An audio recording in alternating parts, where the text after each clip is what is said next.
Hi there, BookTube. This is Margaret. Welcome to my channel. Thanks for coming by. To begin with, we'll do the hashtag LLIW, the last line I wrote for NaNoWriMo 2020. And this isn't the last line, but this is one of the last sessions and a line that I liked. So I will share it. She obeyed it as if it was a palette knife brandished. So that was pretty exciting. I did a writing sprint with some small author tubers the other night and did not know that I was going to end up with someone being stabbed with a palette knife. So now that's a popular theme for me. I'm liking it. All right, so LLIW, done. Clips of home reminder. This is the last few days. If you have 30 to 60 seconds of something you'd like to share with your longings for a place, whether it's home or whether it's home in an alternate universe that somehow you know you belong there, but you aren't there at the moment. And for me, that's Scotland. I'm going to compile a video of some of these clips and share it for my book birthday on the 21st. So hopefully I'll get a few more before the deadline, before I have to start chop, chop, chop, cutting and pasting.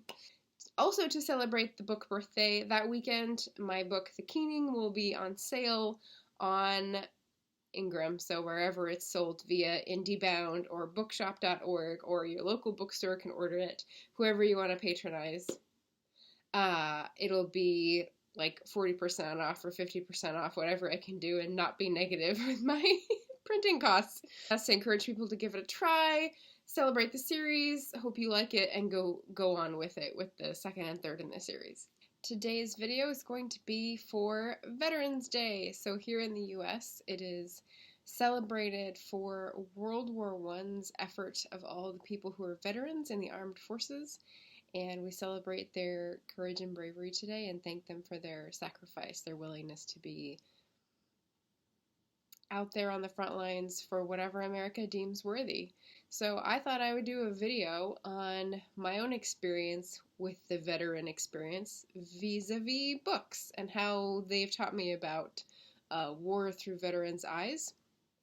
It's obviously a subjective, biased view because it's pretty limited. I've read plenty of books about war. I have a Goodreads shelf that's titled War, in fact, because whenever that comes in, it's always a powerful motif, but there are a lot of different angles that people take when they write about it. So I tried to narrow down to books that I had read that were heavier on the soldiers and airmen and seamen and that viewpoint to see how it shaped my own perceptions of this. I'll just do this chronologically. I think people give an outsized emphasis to things that they learned when they were young, unless they don't remember it. The first one I remember is Going After Cacciato, which I will put up here to cover up my cat over there in the background. This is by Tim O'Brien, who is more famous for The Things They Carried, but for whatever reason, my high school teacher decided Going After Cacciato was better for our experience. I don't remember much about it. I do remember it being a slog to read through and that reflecting the experience of the soldiers during the Vietnam War. The next one I read that made a big impression on me that I immediately went to was The Narrow Road to the Deep North by Richard Flanagan. That one I actually read for a book club not too long ago in 2015.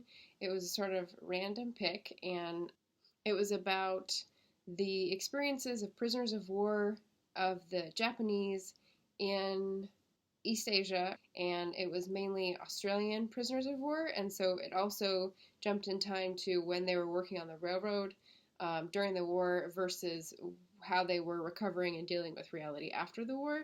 It was extremely pitiful and sad and psychologically damaging. They showed you the psychological damage afterwards. So that was also a slog, but I think I was more developed to absorb it and see why it was so damaging and how that might relate to social issues today. My personal experience with veterans so far is very limited. My dad is a veteran, my grandfather was a veteran, both of them, and my brother-in-law is a veteran, and I have friends I went to grad school who were veterans who served in the armed forces, but I don't really talk about them with their service or experience, so it's not something that's known intimately by me in any way.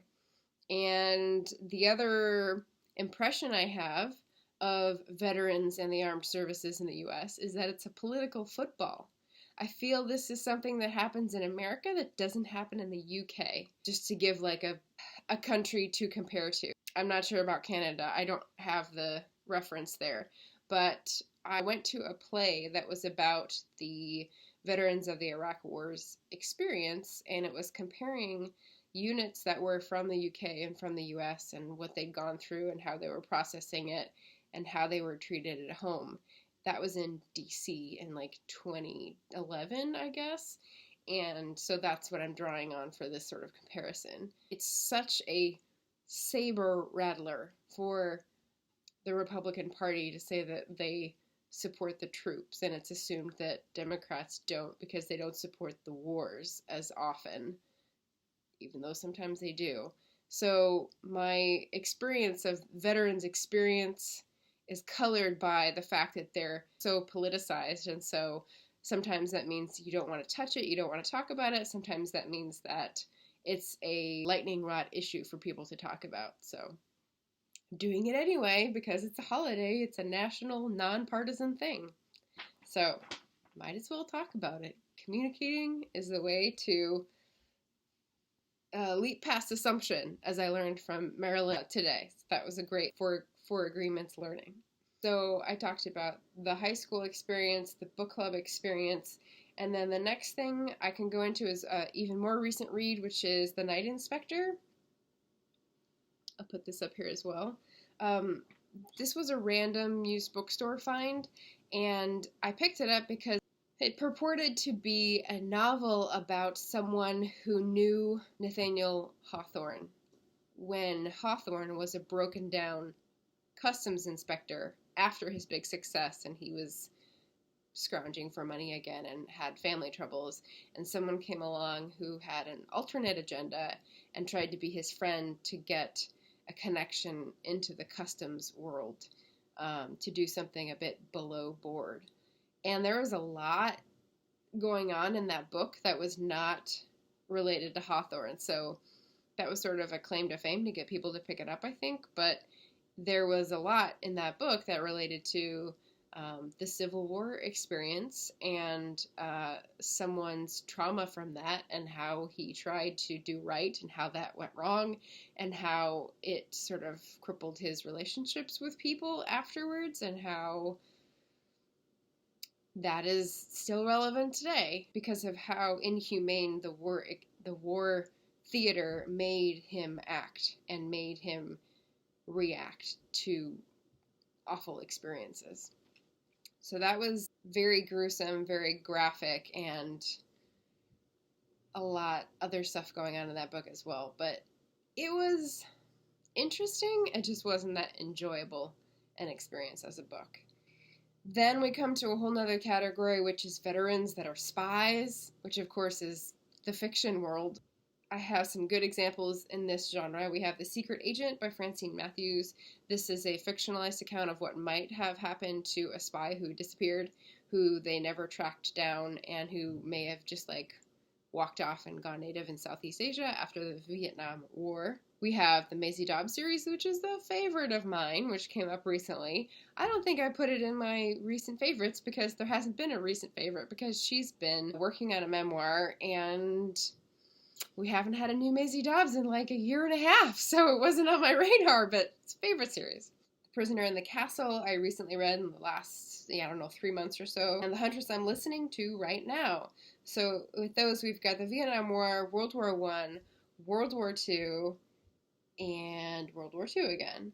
So those are more modern warfare-based spies, but they all take a different approach. There is so much to unpack in the experience of being involved in subterfuge, forced to deal in deceit, sworn to secrecy, all these layers of persona that you take on for this goal, this ultimate goal of outsmarting people and outmaneuvering others for your country's sake. Secret Agent was interesting. It's kind of like a James Bond movie. It jumps around in locations to sort of track all the strings that are being pulled so that this person could have walked off without a trace.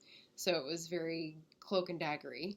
Maisie Dobbs is unique because it's the viewpoint of a medic from World War I who also becomes a inspector, psychologist, and spy in World War II, sort of against her will. So it's because she has these special set of skills. If you are looking for ransom, I can tell you I don't have money, but what I do have are a very particular set of skills. Skills I've acquired over a very long career. Skills that make me a nightmare for people like you. And her skills are more psychological. She does things like imitate the body stance of people that she's talking to gather information from their body language and how it feels in her own body, which is like revolutionary new age stuff for this 1920s when the series started. And like does things like meditate, does things like visit the places that she interviewed major players in the investigation after each one to sort of close it out and have some sort of closure for herself with all those violent things that came out, because a lot of her investigations have to do with previous entanglements from the war, shall we say. So that was pretty fascinating. And then the last one, Prisoner in the Castle. This is a recent one I read from the library, and it was about a bunch of people on an offshore island from Scotland who were being held there because they couldn't be deployed as spies, but they knew things that were dangerous, and so they were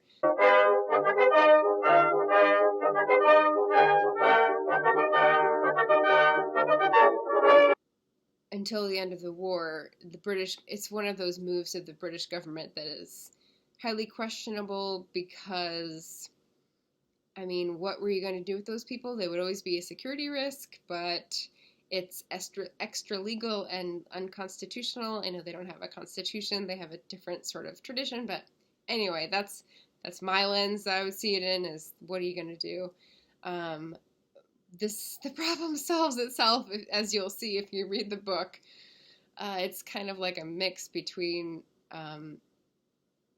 is it 10 Little Indians or And Then There Were None? Same concept, like someone's picking off everyone in the community.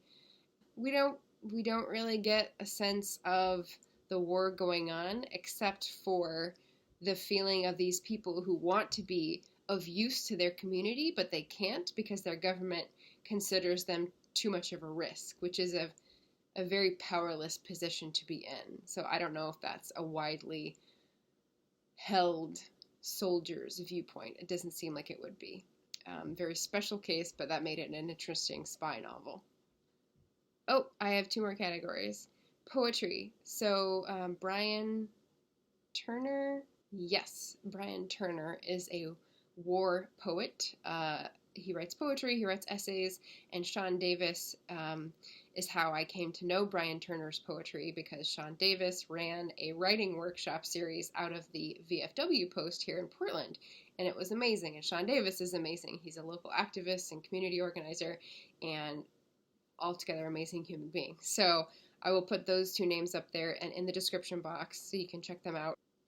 The poetry that Brian Turner writes sort of harkens back and like ties back into the disillusionment poetry of World War I, like Wilfred Owen, and so that is what appeals to me because war doesn't make sense to me. And the last category I had is actually bringing in Victober again, because when I read Mrs. Seacole, that was about another medic besides Maisie Dobbs. That was a real life medic who was in the Panama Canal tending to soldiers, but then also went to the Crimean War to tend soldiers near the Black Sea. So she had an interesting viewpoint as a non-combatant, but right close to the battlefield, of seeing some of the senseless slaughter, but more often hearing about that and going and just being the cheerleader, but also being there for people who are dying and bringing last wishes to their families and being that sort of surrogate family in their last moments, which is a difficult thing to do as well.